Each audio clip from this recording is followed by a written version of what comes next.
Hello everybody, this is Dee and welcome back to my channel, Dee Plans and Budgets. Today is Cash and Stuffing Day and we're going to talk a little bit about discipline in your budget. I know there's a bunch of new people on YouTube right now watching budgeting channels, trying to get some tips, tricks, and advice. If you would like to get my input on discipline and budgeting, please stay tuned.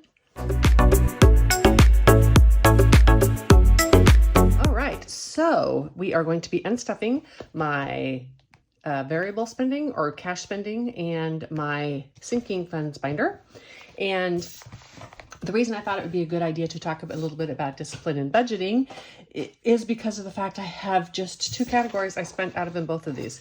So it's not going to take a lot of time to unstuff these envelopes this week. I only bought food and miscellaneous, which was a coffee pot. Let's get out my, it's on my desk. Let's get out my sinking funds binder to start. And while I am opening it up, I'm not going to get out my cash or anything. I just don't need it. While I'm opening this up, let's talk about discipline and in budgeting. I know there are a lot of new people just starting budgeting this year. And here is some advice to you. Your budget will not work unless you do.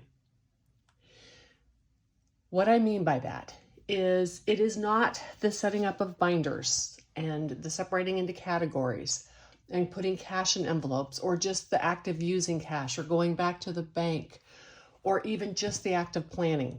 Those are all super valuable things in having a successful budget be part of your life.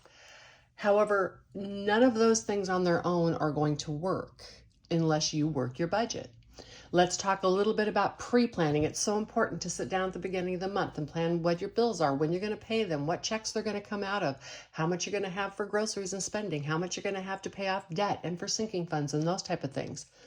But you can't just plan that and then go about your month swiping away like crazy, pretending none of that exists, because all of a sudden when that electricity bill is due that you knew was due on, let's say, the 20th, you planned for it, you knew it was there, you had enough money, but all of your swiping left you without electricity in the bank or electricity money in the bank. So you have to work the budget. You have to set this up and you have to work it. And I'm going to be honest with you, in the beginning, it's going to be painful. It is going to be super time consuming. It is going to take you a long time to go and do your initial planning for your monthly finances. You have to go back and find out what you're spending on groceries and food and gas and all those things. It's going to be time consuming in the beginning, but as time passes, it's going to become habitual. Thinking about these things are going to be habitual and it's going to take less of your time. But discipline is key. You have to work your budget. Let's unstuff my miscellaneous fund. So my miscellaneous large was $74. I bought a coffee pot. I wanted to get like a Keurig type situation for a coffee pot. But I didn't want a Keurig necessarily because they're super expensive. So this should leave me with 401. 1, 2, 50, 70, 90, 310, 330, 40, 50, 60, 75, 80, 5, 90, 5, 97, 98, 99, $401. And anyhow, I found an Instapot. It's an individual, makes the little pods, although I don't use the pods, but it makes those. And it came with the filter and everything in it to be able to use your own coffee in there. And so I was super happy, and I've been really happy with the coffee pot. I didn't replace my coffee pot when it broke immediately because I had one that I used for the RV, so I was able to use that. It just puts off a lot of steam, and I knew that was going to affect my cabinet because I keep it under there. So my total spent for the month should now be at $544. 1, 2, 3, 4, 55, 20, 42, and 4. That's what I've spent out of my sinking funds this month. All right, so that ends my sinking funds binder. Next, we'll go to this binder, but first, let's talk about, now you've got your budget, you're working your budget, let's talk about cheating and or the temptation to cheat. I'm going to use food and eat out here because it is something I just see a lot of people struggle with. This may not be your struggle. With you, maybe it's clothes shopping or purse shopping, or for me, my struggle is craft supplies. But I'm going to use food just because it is one of those things that we don't really need to spend money on. And we're quite often tempted to do it for a myriad of reasons. So the first thing I want to talk about is cheating. And I'm just going to say, don't do it.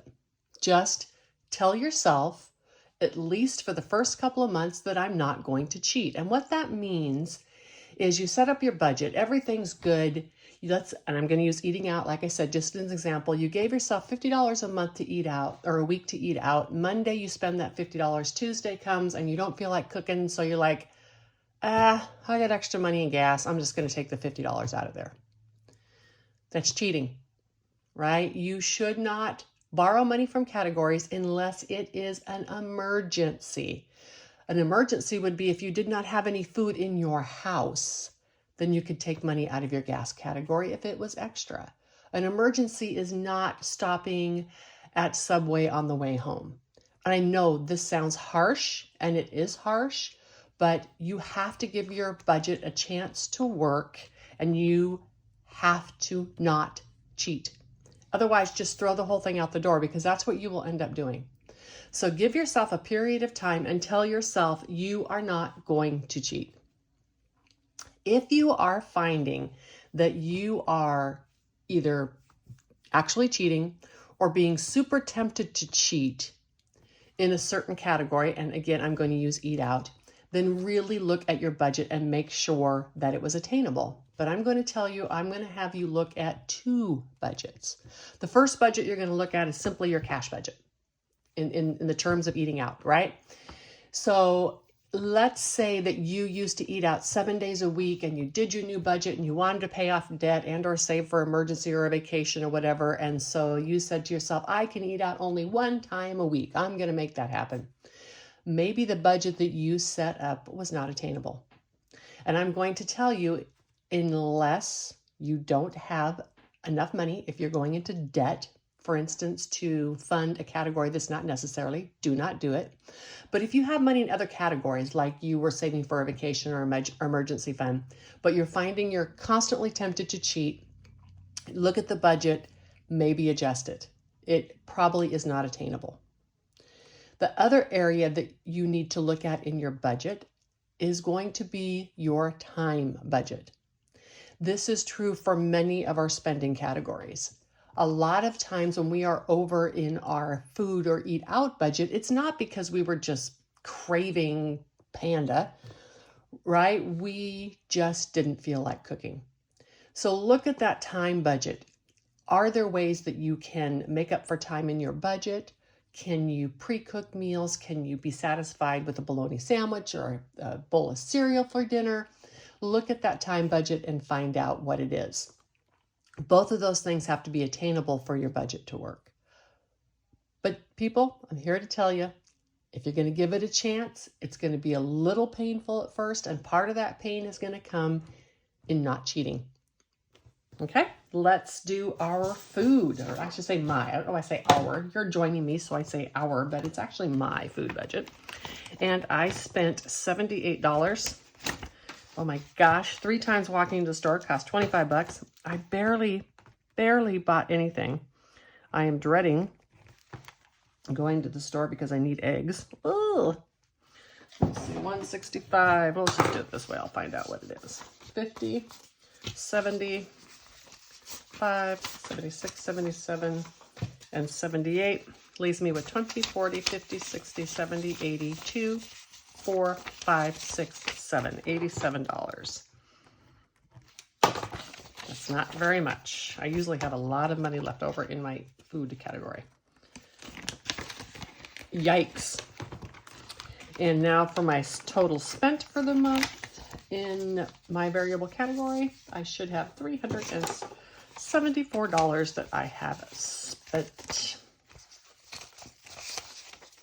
Let's see if that's what it is out to.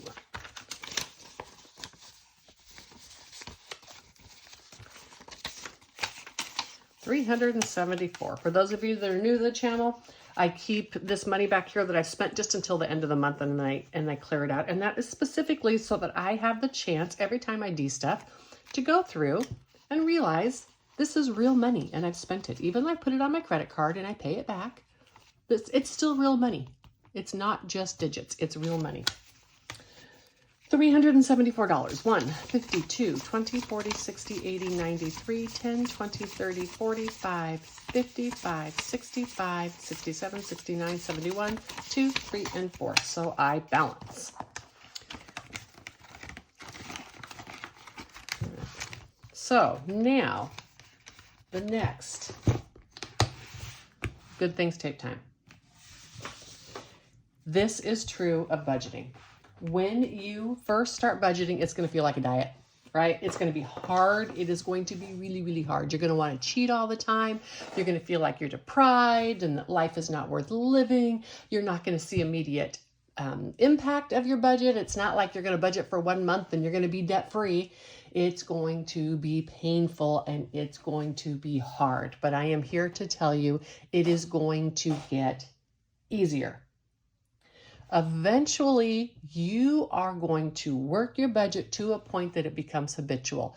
So sitting down and planning your monthly bills and your expenses is going to take you like 3 minutes, and you're actually going to enjoy it because it's not going to scare you anymore, because when we control our lives, when we're in charge of our lives, it's not scary. So it's not going to scare you to sit down and control your budget. You're going to have fun stuffing your cash into your binders because it's going to be showing you how that money is growing. When you open up that binder for the first time in your cash envelopes or variable spending, however you do it, and you notice that you have money left over and that's extra money that can go to debt or savings or a vacation or something fun, you are going to be so excited. Budgeting will work for you. It's going to get easier. Your spending, your tracking, all of those things are going to become habitual. You're going to be thinking about your spending when you're spending. Your spending is going to be intentional. You're going to be in control. And having control over our finances is so incredibly freeing. Even though in the beginning, it's going to be painful. It's going to feel restrictive in every way. Once you work that budget, once you get things habitual, once you get things in control and you're in control, it is going to be the most incredibly freeing thing that you've ever done. And then you are going to feel like you have more money than you've ever had in your entire life. All of a sudden, your vacation won't be in question anymore. It won't be, oh, my car had a problem and so now I don't get to go on vacation, because you know what? You've saved and you've planned for both. So, oh, yep, the car had a problem, but I still get to go on vacation because I've saved for that, and I'll start restocking my emergency car fund because I did it once. I know I can do it again because I am in control. Being in control of your life is incredibly empowering. Being in control of your budget is not only empowering, but it's going to make you feel like you're rich. I hope you have a wonderful, wonderful week. Please spend intentionally, and while you're on that walk, you can be thinking about all the cute binders you're going to stuff and make, and the savings challenges you're going to have, and how much fun it's going to be to color them off or scratch them off. I highly recommend it. Bye.